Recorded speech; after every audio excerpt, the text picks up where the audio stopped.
आप सुन रहे हैं कहानियों का सफर। डरते रहिए, सुनते रहिए। आइए दोस्तों, आप लोगों का स्वागत है एक और नए एपिसोड में। नमस्कार दोस्तों, आप सुन रहे हैं आपका पसंदीदा चैनल कहानियों का सफर। आज जो कहानी मैं आपको सुनाने जा रहा हूं, वो किसी किताब या अफवाह से नहीं, बल्कि एक ऐसे अस्पताल की सच्चाई से जुड़ी है जहां दिन और रात के मायने बदल जाते हैं। अगर आप अभी अकेले हैं, हेडफोन लगाए हुए हैं और आसपास सन्नाटा है, तो बेहतर होगा कि लाइट जला लें, क्योंकि ये कहानी धीरे धीरे आपके दिमाग में घर कर लेगी। मेरा नाम अनिरुद्ध वर्मा है, उम्र 26 साल, और ये घटना मेरी जिंदगी की पहली नाइट ड्यूटी की है। दिन में वही अस्पताल शोर, भीड़ और भागदौड़ से भरा रहता है, लेकिन रात होते ही वही इमारत ऐसी खामोशी ओढ़ लेता है जैसे उसने बहुत कुछ देख लिया हो और अब चुप रहने की कसम खा ली हो।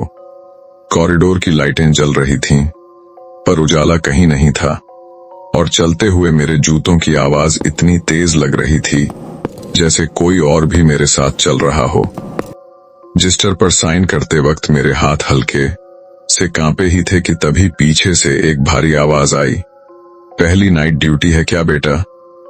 पीछे मुड़कर देखा तो श्यामलाल था, 60 साल का वार्ड बॉय, जिसके चेहरे पर उम्र से ज्यादा डर था और जिसकी आंखें मुझसे ज्यादा उस अंधेरे कॉरिडोर को देख रही थीं। मैंने मुस्कुराकर हाँ कहा तो वो मुस्कुराया नहीं, बस इतना बोला कि भगवान को याद कर लेना, और फिर मेरे पास आकर उसने फुसफुसाते हुए चेतावनी दी, रात 2:15 के बाद आईसीयू के आखिरी कॉरिडोर में मत जाना, और अगर कोई वार्ड नंबर 13 से नाम लेकर बुलाए तो पीछे मुड़कर देखना भी मत। मैंने हैरानी से कहा कि यहाँ तो वार्ड 13 है ही नहीं। तब उसने पहली बार मेरी आंखों में देखते हुए कहा कि दिन में नहीं है बेटा, रात में वो खुद आ जाता है। और ये कहकर वो ऐसे गायब हो गया। रात धीरे धीरे आगे बढ़ती गई। आईसीयू लगभग खाली था और मशीनों की बीप अब दिल की धड़कन जैसी लगने लगी थी कि तभी अचानक कॉल बेल बजी।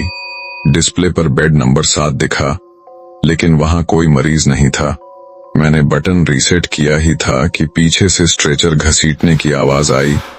कॉरिडोर खाली था, फिर भी आवाज साफ सुनाई दे रही थी। दिल तेज धड़कने लगा। मैंने घड़ी देखी तो समय था ठीक 2:14, और उसी पल कॉरिडोर के आखिर में एक बंद दरवाजा साफ दिखने लगा, जिस पर धूल जमी थी, लेकिन बीच में हथेली के ताजा निशान थे और उस पर लिखा था वार्ड नंबर 13। मैं कदम पीछे करने ही वाला था कि उस दरवाजे के उस पार से एक बहुत थकी हुई औरत की आवाज आई, अनिरुद्ध, मेरी नाइट ड्यूटी अभी पूरी नहीं हुई है। और उसी पल मेरे शरीर में जैसे जान ही निकल गई, क्योंकि मैंने उस रात अपना नाम किसी को बताया ही नहीं था। और यहीं से शुरू होती है वो कहानी जिसे सुनने के बाद कोई भी अस्पताल की नाइट ड्यूटी को कभी हल्के में नहीं ले पाएगा। उस आवाज के गूंजते ही पूरा आईसीयू जैसे एक पल के लिए सांस लेना भूल गया, और मेरी रीढ़ की हड्डी में ऐसी ठंडक दौड़ गई मानो किसी ने बर्फ की धार अंदर डाल दी हो, क्योंकि उस औरत ने मेरा नाम बिल्कुल साफ लिया था, ऐसे जैसे वो मुझे सालों से जानती हो। मेरा दिमाग यही सोचने में अटक गया कि जब मैंने आज पूरी ड्यूटी में अपना नाम किसी को बताया ही नहीं, तो उसे कैसे पता चला। और उसी सवाल के साथ मेरे पैरों ने मेरा साथ छोड़ दिया। सामने वार्ड नंबर 13 का दरवाजा अब पहले जैसा नहीं लग रहा था। उसकी लकड़ी पर जमी धूल अपने आप सरकने लगी थी, जैसे किसी ने अंदर से सांस लेकर दरवाजे को जिंदा कर दिया हो, और हथेली के जो निशान पहले हल्के लग रहे थे अब साफ दिख रहे थे, जले हुए, काले, जैसे आग में झुलसी त्वचा ने आखिरी बार किसी सहारे को पकड़ने की कोशिश की हो। आईसीयू की मशीनें अचानक तेज आवाज में बीप करने लगीं। उनकी स्क्रीन पर रेखाएं ऐसे उछलने लगीं जैसे किसी का दिल जोर से धड़क रहा हो। और तभी मुझे महसूस हुआ कि पूरा अस्पताल अब मेरे चारों ओर झुकता चला आ रहा है। दीवारें पास आ रही हैं और हवा भारी होती जा रही। मैंने पीछे हटने की कोशिश की, लेकिन मेरे कदम फर्श से चिपक गए थे और तभी दरवाजे के उस पार से फिर वही आवाज आई, इस बार और भी पास।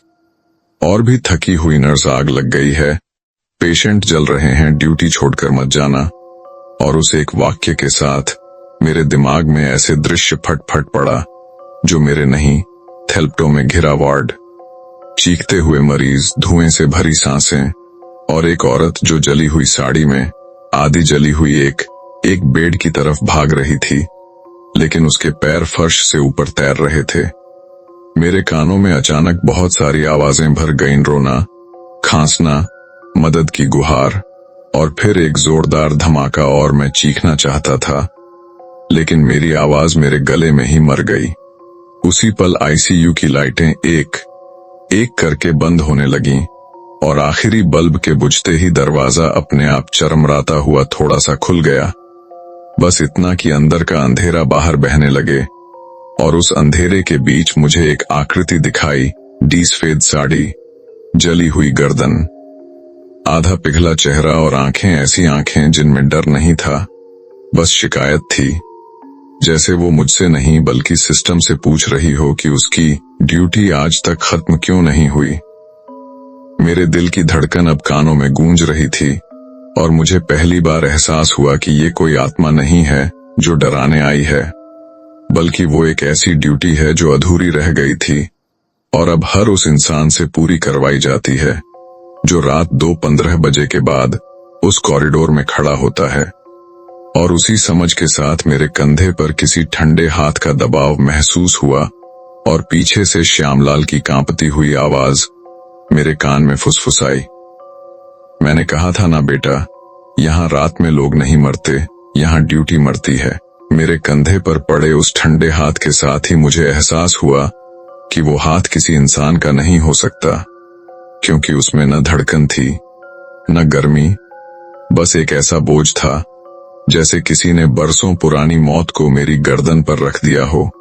और जैसे ही मैंने पीछे मुड़ने की कोशिश की, आईसीयू की मशीनें एक साथ चीख उठीं और उनकी स्क्रीन पर मेरा नाम चमकने लगा, निरुद्ध वर्मा, पेशेंट आईडी के रूप में, जिससे मेरे दिमाग के अंदर कुछ टूट गया, क्योंकि मैं यहाँ नर्स था, मरीज नहीं। मेरे पैरों के नीचे फर्श अचानक गीला महसूस हुआ, जैसे पानी फैल गया हो, लेकिन जब मैंने नीचे देखा तो वो पानी नहीं था, वो गाढ़ा गर्म खून था जो कॉरिडोर के आखिर से बहता हुआ सीधे मेरे पैरों तक आ रहा था। और उसी खून के साथ जली हुई साड़ी की बदबू हवा में घुलने लगी, इतनी तेज कि सांस लेना मुश्किल हो जाए। वार्ड नंबर 13 का दरवाजा अब पूरा खुल चुका था और अंदर कोई बेड नहीं थे, कोई मशीन नहीं थी, सिर्फ काले पड़े फर्श पर जले हुए शरीरों के निशान थे, ऐसे जैसे आग ने इंसानों को नहीं, उनकी परछाइयों को जला दिया हो। और उन्हीं जली हुई परछाइयों के बीच वो नर्स खड़ी थी, उसका आधा चेहरा पिघल चुका था, होंठ हिले हुए थे, लेकिन आवाज किसी और की निकल रही थी। दर्जनों आवाजें जो एक साथ फुसफुसा रही थीं कि ड्यूटी पूरी करो, हमें छोड़कर मत जाओ। और उसी पल मुझे समझ आया कि ये सिर्फ उसकी कहानी नहीं थी, ये हर उस इंसान की कहानी थी जो उस रात जिंदा जल गया था और जिसकी फाइलों पर एक्सीडेंट लिखकर अस्पताल ने अपनी जिम्मेदारी जला दी थी। अचानक मेरी आंखों के सामने पूरी आग वाली रात चलने लगी, दरवाजे बाहर से बंद, स्टाफ भाग चुका था, मरीज बेड से बंधे हुए थे और वही नर्स एक को खोलने की कोशिश कर रही थी। उसकी साड़ी में आग लग चुकी थी, त्वचा छिल रही थी, लेकिन वो तब तक नहीं रुकी जब तक उसकी सांसें धुएं में घुट नहीं गईं। और मरते वक्त उसने बस इतना कहा था कि मेरी ड्यूटी अभी बाकी है, और शायद उसी वाक्य ने उसे मरने नहीं दिया। मेरे कानों में अब सिर्फ एक ही आवाज थी, मेरी अपनी सांसें जो बहुत धीमी होती जा रही थीं। और तभी मुझे महसूस हुआ कि आईसीयू की मशीनें अब मेरे लिए नहीं बज रहीं, बल्कि मेरी मौत का टाइम नोट कर रही हैं, 2:15, 2:16, 2:17। और उसी पल मेरे सामने एक स्ट्रेचर अपने आप सरकता हुआ आया, बिल्कुल मेरे नाम की पर्ची लगी हुई, और बिना किसी के छुए ही उसके पट्टे खुलने लगे। जैसे अस्पताल खुद तय कर चुका हो कि आज रात कौन ड्यूटी पर नहीं, बल्कि किसकी ड्यूटी हमेशा के लिए खत्म होने वाली है। उस स्ट्रेचर के अपने आप रुकते ही मुझे समझ आ गया कि यहाँ कोई मुझे मारने नहीं आया था, बल्कि मुझे जगह देने बुलाया गया था, क्योंकि आईसीयू की सारी मशीनें अब एक साथ शांत हो चुकी थीं और उस सन्नाटे में सिर्फ एक आवाज बची थी, मेरे दिल की, जो अब मशीनों के हिसाब से नहीं, अस्पताल के हिसाब से धड़क रही थी। और जैसे ही मुझे पट्टियों पर लिटाया गया, मुझे दर्द नहीं हुआ, डर भी नहीं लगा, बल्कि एक अजीब सी राहत महसूस हुई, जैसे किसी ने कह दिया हो कि अब भागने की जरूरत नहीं है। वार्ड 13 की नर्स मेरे सामने आकर खड़ी हुई। उसका जला हुआ चेहरा अब साफ दिख रहा था, लेकिन उसकी आंखों में शिकायत नहीं थी, बस थकान थी, वही थकान जो बरसों ड्यूटी करने के बाद आती है। और उसने बहुत शांत आवाज में कहा कि हम मरे नहीं थे, अनिरुद्ध हमें छोड़ा गया था। और उसी पल मुझे वो सच दिखा जो किसी फाइल में नहीं था। अस्पताल को बचाने के लिए आग वाली रात दरवाजे बाहर से बंद कर दिए गए थे, स्टाफ को निकाल लिया गया था, और जिनके पास चलने की ताकत नहीं थी उन्हें धुएं के साथ छोड़ दिया गया था। और अगले दिन सब कुछ धो दिया गया था, फर्श भी, रिकॉर्ड भी, लेकिन ड्यूटी नहीं। मुझे समझ आया कि ये जगह आत्माओं से नहीं, जिम्मेदारियों से भरी है, और जो भी रात 2:15 के बाद यहाँ रुकता है, वो अपनी नहीं, किसी और की अधूरी ड्यूटी करता है। जैसे ही मैं ये समझ गया, मेरी सांसें अचानक रुक गईं, लेकिन डर की जगह एक अजीब सा खालीपन आ गया। और तभी आईसीयू की एक मशीन फिर से चालू हुई। बीप बीप इस बार किसी पेशेंट के लिए नहीं, बल्कि मेरी नई ड्यूटी की शुरुआत के लिए। सुबह जब स्टाफ आया तो आईसीयू में सब सामान्य था, बस एक फाइल बढ़ गई थी, Anirudh Verma, night staff, ward 13, और श्यामलाल ने बिना चौंके उस फाइल पर साइन कर दिए, क्योंकि वो जानता था कि यहाँ लोग मरकर नहीं जाते, यहाँ लोग शिफ्ट बदलकर चले जाते हैं। और अगर आप ये कहानी अभी सुन रहे हैं और किसी अस्पताल के पास से गुजर रहे हैं, तो घड़ी देख लीजिए, क्योंकि अगर समय 2:15 हुआ हो और कहीं से कोई थकी हुई आवाज आपको नाम लेकर बुलाए, तो याद रखिएगा, वो आपको डराने नहीं, ड्यूटी पर बुलाने आई है। अगर आपको हमारी वीडियो पसंद आए तो हमारे चैनल को लाइक और सब्सक्राइब और शेयर करना ना भूलें, ताकि हम और भी ऐसी डरावनी कहानियां आपके लिए ला सके।